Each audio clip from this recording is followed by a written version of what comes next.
you risk absolutely slaughtering people's self-esteem and body image, and you also risk promoting body negativity, which has clearly been happening recently.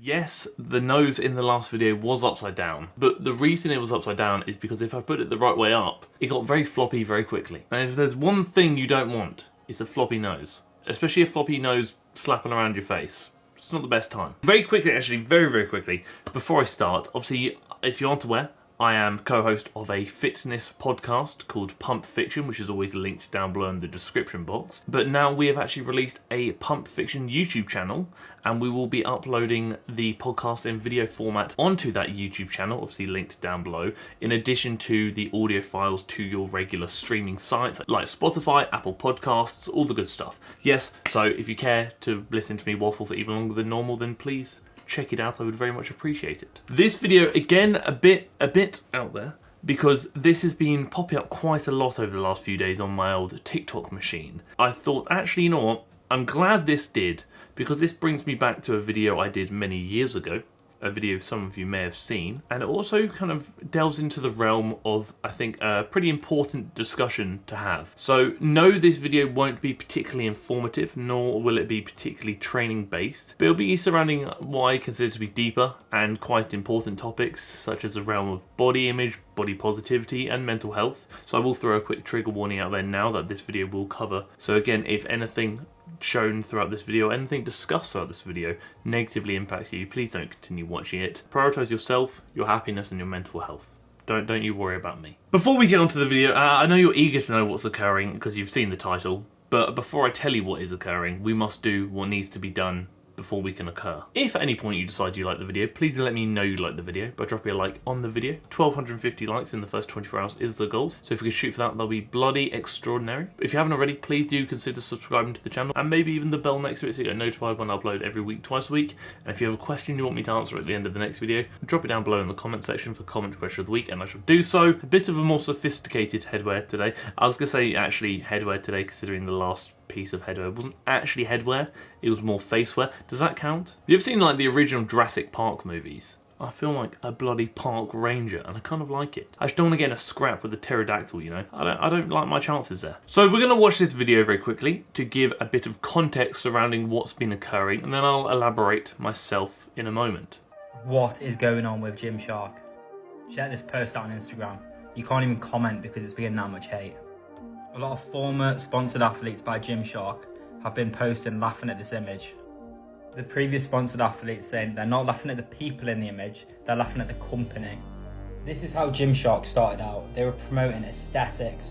It didn't matter if you were natty or enhanced, although a lot of these did deny it. And this era went on for a long time. You've got to remember, Gymshark started out being inspired by Zeus. Gymshark have recently gathered a bunch of up-and-coming creators to go do a photo shoot with them. A lot of these creators are very big on TikTok, which is obviously quite a prominent platform at the moment, especially in the realm of content creation. They did the old infamous pose, which is essentially recreating this photo, which again was very popular. It's received a massive amount of backlash. And again, this backlash is actually coming from a lot of former Gymshark athletes, some of which are actually shown in this photo right now. They've stated that the backlash wasn't necessarily directed at those featured in the photo, but more the fact that the company has changed and they consider the company to be a joke now. And my thoughts will come on that after we finish this video. And recently Gymshark have been hiring, overweight models and selling crop tops on them. But one thing I think they're doing a great job of is promoting being natural. And I do believe the previous athletes aren't hating on these guys in particular. I think they're just laughing at the company. Back in the day, everyone wanted to be sponsored by Gymshark. It seems like Gymshark have lost a lot of their original athletes. It seems like the only one sticking around is David Lade. I don't know if many of you will remember, a lot of the older subscribers will, I want to say back in 2017 when we were a trio, we did a video basically discussing what we believe to be the problem with Gymshark. And the kind of fundamental message behind that video was essentially that Gymshark lacked diversity. A lot of the creators they were featuring in their videos and on their roster essentially all had a very similar look, and that look was only really attainable by those who had the genetic predisposition to look a certain way. And we felt that was quite limiting. We felt like that was quite isolating. Essentially, if you didn't look like this, you weren't going to be successful in the realm of Gymshark and fitness. And back then, the pinnacle of fitness was to be a Gymshark athlete. Obviously, fast forward a few years, Gymshark have done what we always wanted them to do, which was they've actually implemented an aspect of diversity. They are appealing to a wider audience, and they're also affiliating with not only people outside of the realm of aesthetics and bodybuilding, so other sports, but they're also affiliating and associating with and sponsoring people who didn't fit the mold of the 2017 Gymshark lot. In my opinion, I think it's fantastic. Like I said, the biggest problem I had with Gymshark was the lack of diversity, and now they are ticking the box that I always wanted them to tick. And I think that's a bloody good move in the right direction. But I think this is especially prominent within the dudes of TikTok at the moment and the men of the social media content creation space. They do very much seem to have a problem with the fact that Gymshark has changed, and they essentially state that Gymshark is a joke because of this. Well, I don't think it's a joke at all. Essentially what I think's happened is they're becoming more inclusive and are expanding their brand. Whether they're doing this for the purpose of inclusivity or the purpose of additional marketing and profits, whatever it may be, I'm unsure. Regardless, they're doing what has needed to be done for years now. When I was coming up in the industry, I think I was at the first ever Body Power and the first ever expo that Gymshark were at, and I met a lot of my favourite influencers who at the time were all sponsored by Gymshark. So you got people like Matt Ogus, Chris Lovato, the original Gymshark crew. I absolutely adored them. But the issue with that is essentially back then there was this big thing that they used to call themselves half natties, and that's where the fake natty, so the fake natural trend came around. And by fake natural I mean people who were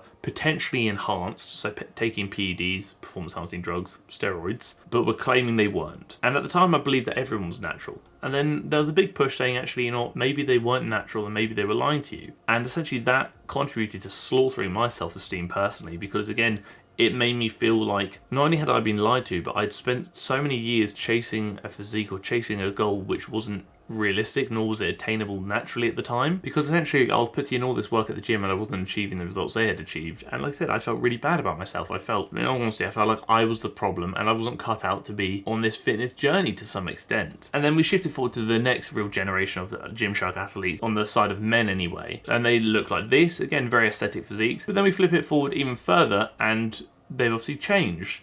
I think the physiques are a lot more realistic and attainable. I'm not necessarily stating that everybody in this photo is natural. I'm merely stating that the physiques by some of the individuals shown are far more believable and attainable naturally. And then you get stuff like this popping up where it's essentially a comparison, where he's essentially basically comparing the old squad to a supercar and then comparing the new squad to an older vehicle. And this is just further highlighting and further feeding the toxic community that the fitness industry can adopt at times. And I'm not stating this applies to everybody. I'm merely stating that there is an aspect of the fitness industry, which I'm sure applies to probably any industry actually, that can be extremely toxic. And at the end of the day, I will always try and understand where both parties are coming from. And I understand that maybe from the generation who did kind of aspire to look like these individuals, that it might be hard for them to see that the brand that they associated with, who essentially employed their favourite athletes, is now moving on to different things and taking a different direction. Why is that a bad thing? To lose comparison would be when your favourite band that you loved used to create a certain type of music, and then they shifted that type of music to appeal to a wider audience, and you don't necessarily like their new stuff anymore. It's not a bad thing, it's just times change. They are diversifying and becoming more inclusive, which again I don't see to be a problem whatsoever. If anything, I actually think it should be encouraged within the industry. Fitness is open to nearly everybody, and that's one of the fantastic things about it, is that regardless of what you have access to, most people can do something to enhance their health and get into the fitness industry. Be that content creation or some activity, whatever you do, there is something you can likely do, be that at home, at the gym, wherever it may be, that can get you into the realm of fitness, which is fantastic. And I think there's this toxic belief that this is what fitness looks like, this is what it should look like. And again, this doesn't just apply to men, this does go into the realm of the Gymshark women as well. So this was the 2017 squad of the old Gymshark realm. Again, you've got some very popular names from back then. Obviously, you've got Grace Beverly, formerly known as GraceFit, and that's very much what Gymshark looked like back then. times have changed. Gymshark are affiliating with and sponsoring people who don't necessarily fit the mold of the 2017 Gymshark crew, which again I think is fantastic. When you isolate fitness to one specific body type or one specific look, you essentially discourage people from chasing their dreams of potentially entering the fitness industry. You risk absolutely slaughtering people's self-esteem and body image, and you also risk promoting body negativity, which has clearly been happening recently, where obviously people are comparing the older Gymshark crew to the newer Gymshark crew, and essentially being quite rude, disrespectful and hurtful about how they look, which again I don't think is appropriate, nor is actually going to help anybody. The sad reality is that a lot of people, unfortunately, especially in the realm of fitness, almost gatekeep fitness. They gatekeep fitness clothing, they gatekeep aesthetics, and they gatekeep a certain body image, because that's what they see, it's what they know, and they can't possibly imagine a realm beyond that, which is unfortunate. Again, I'm not saying this applies to everybody, absolutely not. I'm merely stating I think it's a problem that's far too common within the industry, and essentially it has to some extent normalised body shaming, which is very much what has been going on now. It's also a shame because we live in a world where mental health is, although still heavily stigmatised, has become more accepting, which is fantastic. More people are able to talk about mental health than they were, which is honestly bloody amazing, because even 5 years ago, I think mental health was quite a spicy topic to bring up. 10 years ago, I barely knew what it was. Despite having gone through it or dealt with it myself, and at that time still going and dealing with it, as I likely always will, I still didn't know what it was. And then a lot of these individuals who are posting these negative comments, which again, whether it's directed at the company or whether it's directed at the athletes shown, doesn't matter, they're still hurtful and harmful. A lot of these people are likely, I would assume, I've seen a few posts here and there that would indicate this, very much pro-mental health, but will then inadvertently or indirectly body shame, thus negatively impacting mental health. Seems a bit contradictory. How can you be pro-mental health, yet so willing to tarnish the mental health of somebody you don't even know online? The world has changed quite a lot over recent years. The industry has changed quite a lot over recent years. What was once a very narrow-minded and isolated industry where you had to fit a specific body type and look a certain way to even be recognised has now shifted, where your body type, your sport, your body shape, whatever it may be, is less of a relevant factor, because brands are becoming more inclusive and willing and comfortable promoting people who don't necessarily fit the norm of what Gymshark used to promote, which I think is bloody amazing. I think it's a bloody fantastic step in the right direction. But when they do so and get absolutely slaughtered by the small group of fans which are gatekeeping what they used to be and how they used to market themselves, is that going to promote a positive message? Is that going to help the industry? Is that going to enhance the industry? Or is that going to further contribute to the problem? People are so quick to complain that a lot of the standards being promoted by Gymshark and other brands within the industry was so unrealistic and unattainable. But those same people who spent so long complaining about how unrealistic Gymshark were and how unrealistic the standards were are also the same people complaining now that the standards are far more realistic. How do you win in that situation? And I think it's even more hurtful to see that a lot of the big names who were previously affiliated with Gymshark are the ones indirectly, to some extent, leading or maybe pioneering this kind of, I don't want to say hatred towards Gymshark, but this negativity towards them, when a lot of the names that they are essentially tarnishing indirectly are people who very much look up to these influencers, who look up to these content creators, and to some extent maybe even idolize them. It's one thing getting body shamed by somebody you don't know, but it's another thing getting body shamed by somebody you really look up to and used to probably respect within the industry. Whether you're pro body positivity, pro inclusivity, pro diversity or not, the way I always address things was, if it's not your body, does it even matter? We're all very quick to link our bodies and our appearances to what we see on screen, but you have to remember, that is not me, that is not you. You are you and I am me. We look a certain way and we should channel our energy into working on ourselves and investing in ourselves. If it's not negatively impacting us, why does it matter? So why would we then promote hate against it? You're altering perceptions within the industry, you're promoting more realistic physiques and attainable physiques, and you're giving more people a chance to be recognised and to be affiliated with an industry they probably love. Let them crack on and invest your time and energy into building yourself and improving yourself, rather than trying to bring people down. And again, this also goes back to a comment I made on hate comments or negative comments on YouTube videos a while back. Negative comments like this, including body shaming or YouTube, whatever it may be, rarely come from a place of security and happiness. Those making these comments usually have something else they are dealing with, and for that I sympathise for them. I'm not bad-mouthing anybody who has made negative comments about Gymshark, because I don't know what they're going through. If you're making these negative comments about other people or about how the brand used to be or whatever it may be, I think you need to take a step back and ask yourself, why does this matter so much to you? Why is a brand that you likely have little affiliation with, altering their marketing, diversifying and promoting inclusivity, why does them doing so have such a negative impact on you? Why does it yield such an emotional reaction where you feel the need to take to social media and essentially promote body shaming and negativity? That's the question only those engaging in this behaviour can answer, because I cannot answer for them. People doing well and people who are doing more than you rarely bring others down. It's a shame, but you cannot let negativity and hatred fuel you and consume you, because that's really not going to help your mental health, nor is it going to help the mental health of those you are essentially indirectly potentially shaming. So again, I'm not bashing or throwing shade or promoting hate towards anybody making these comments, and I don't think anybody else should either, because I understand and I sympathise that there's likely a reason this is occurring, but the offer is always there. If anybody does ever want to reach out to somebody and talk to them, my DMs are always open. Again, like I said, I may be a bit slow with the old replies, but I will always reply as soon as I can. The world is a fruity enough place as it is. A lot has occurred over recent years. We don't need to make it worse by essentially trying to drag other people down. What we can do instead is try to make each other's lives as easy and fulfilling as possible by promoting positivity or just not saying anything at all. I'm not saying that you're not allowed to have an opinion. There's a difference between an opinion, constructive criticism, and negativity and hatred. And there's usually a way you can promote or verbalize your message in a manner that does not promote negativity or hatred. At the end of the day, I said this so many times, I'm going to repeat it so many times again, we all have our genetic shape, our genetic makeup, and our genetic structure. We cannot change those things. What we can do